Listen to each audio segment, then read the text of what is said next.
It was a Friday afternoon. Tan Tock Seng Hospital was buzzing with activity. The busiest part of the hospital seemed to be the accident and emergency department.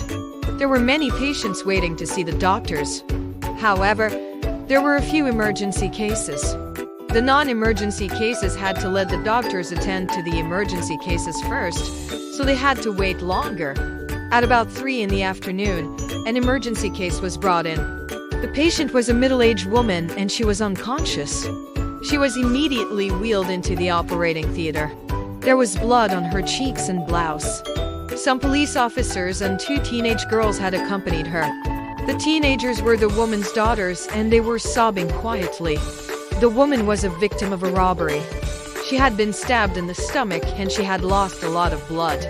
Immediately after the woman was wheeled in, the next emergency case appeared.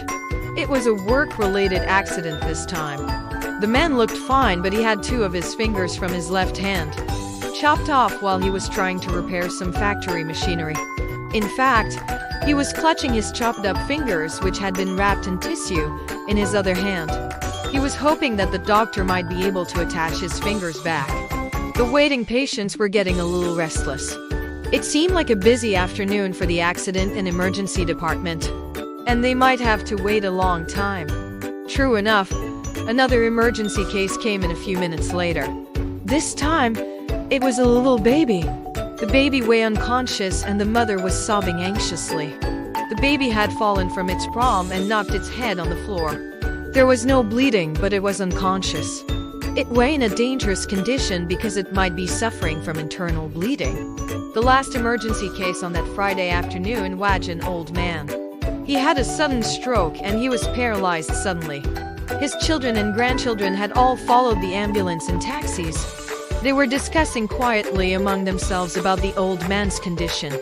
They were shocked that the old man was perfectly normal and able to move 1 minute, and then was paralyzed the next minute. Fortunately for the waiting patients, the old man was the last of the emergency cases for the afternoon. Soon, most of them got their turns to see the doctors, and the accident and emergency department was uncharacteristically quiet for a little while.